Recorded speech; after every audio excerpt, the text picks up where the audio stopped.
Ayan mga lagay, no? Subukan natin itong isalpak ng isa. So usually ang ginagawa dito ay nakahiga yung dalawa na yan, then ina-align din sabay silang itinatayo, no? So 2 hanggang 4 na tao ang nagtatayo niyan. So dahil ako lang mag-isa, yung sa kabila yun pa rin yung dating bisagran niya. So yun na lang ang susundan natin. Naglagay lang ako ng ano dito, yung patungan niya yan sa papatong ilalim, alignment niya na yan. And ito yung angle bar sa taas, dyan na rin siya babangga para magsilbing stopper niya para dito sa isa, para magpantay sila. Then dito patong lang tayo ng ano dyan, kahoy. At ito pakabigat nito. So siguro ang timbang nito ay nasa 50 hanggang 60 kilos, no? Medyo mabigat. So try natin mag-isa kung kaya.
ito na mga lodi, no. Ikabit na natin tong bisagra, no. Ito tong bisagra usually talagang dapat malapit ito sa taas kasi yun yung magbibit-bit ng bigat niya papunta doon. At then yung nasa baba ay sagad din sa pinakababa.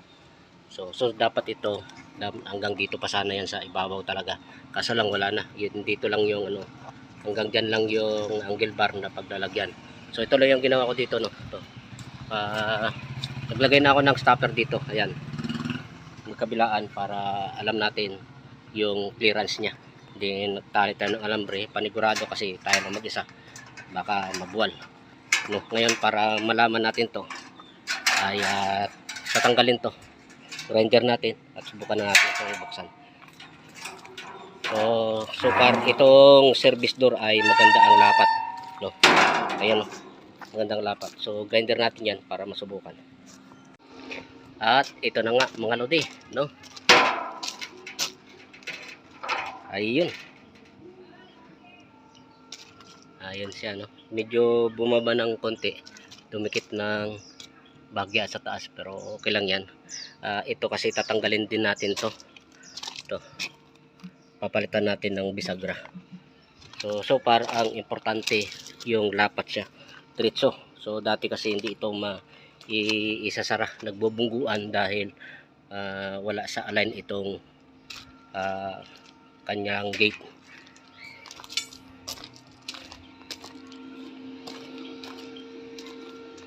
So ayan, so far okay. No? So buksan natin. Kaya pala pagka ano, kaya naman pala ng isang tao magkabit kahit na matigas ay mabigat. At kagandahan nito ay napakalambot bukas.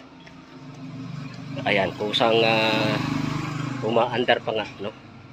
Hindi kagaya ng dati na talagang nag-aaway kayo sa pagbukas at pagsara. So okay na, no, papalitan na lang yung bisagra nun. So dito mga lodi, abono tayo dito, nagdagdag tayo rito kasi yung ating bisagra ay kapos, no, walang mapag-weldingan dito. So hindi naman siya po pwede dito dahil ang ating bisagra hangga't maaari kung po pwede nasa ibabaw ay sa ibabaw natin lagay para mas magaan yung yung leverage niya para hindi siya bumagsak, no. Kaya nagdagdag tayo. So okay mga lodi, na-fix na natin yung mga bisagra nun. At ito na. So ito yung hinahanap ng kliyente natin. Yung halos wala nang clearance, no. Kaso lang itong angle bar, no, bumaluktot na sa gitna. So itong bisagra pala na to ay bisagra ng ng drop side ng mga truck, no. Maganda to dahil maluwag siya, hindi siya kagaya ng cylindrical na katagalan sumisikip kung mapasok yung kalaban. Ito magaan to dahil maluwag. So far so good, no. Okay na yan. Tayong dito babaguhin pa. Ayan. Yung putlak na lang ang kailangan natin gaya nun.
So okay mga lodi, no, napakasimple lang ng lock mechanism na ginawa natin.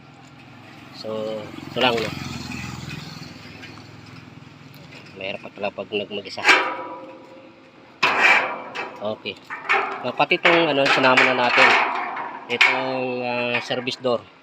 Pag nilak natin to, kinandado na natin to, hindi na to mabubuksan. At ito, karamihan kasi ng mga ganitong pamaypay ang pintuan. Kapag natanggal itong putlock, ay natatanggal na, no? Nabubuksan na. So dahil yung kanilang barrel bolt ay maiksi, so sa atin hinabaan natin yan para yan, no, kahit na anong gawin nila ay hindi yan matatanggal. So siyempre maganda pa rin yung ilagay natin yung putlock. Okay, no? Ito kasama na tong kasama na yung service door.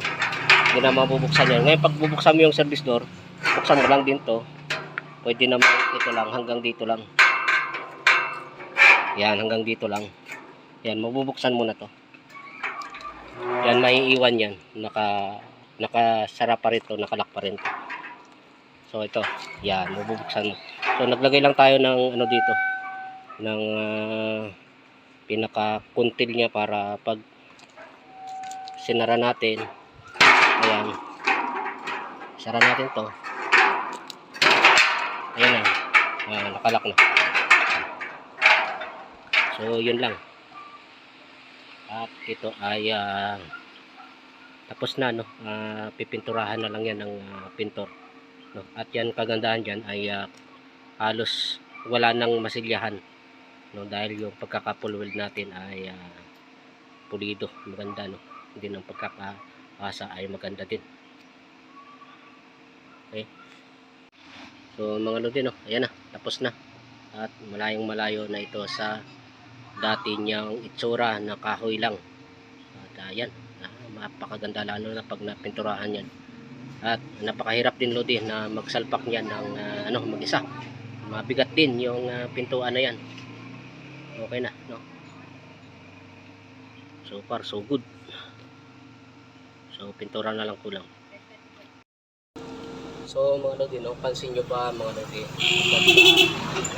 may ginagawa ko na project na maliliit na ganito, yung git lang, ay wala akong kasama, no? So hindi sa ayaw ko nang may kasama ko, sino man naman ang ayaw ng may helper na may katulong, di ba? Kaya lang ang nangyayari, minsan yung kliyente natin, sila yung magbibigay sa akin ng makakasama ko, diba, mga pamangkin nila o kakilala nila, which is wala namang alam sa ganitong trabaho. So ang ending, lalo na kaming tumatagal sa ginagawa namin dahil kailangan mo pa siyang turuan, no. Kung minsan ay talagang wala, no, hindi marunong tabas, no, hindi rin marunong magsukat. Kadalasan ganyan yung binibigay sa atin na libor, no. Kasi nga mura lang ang bayad nila. Then pag ako naman ang kukuha ng mga kasama ko, siyempre yung kukunin ko yung may alam na, which is may presyo din naman. So ayaw din naman nila ng ganun.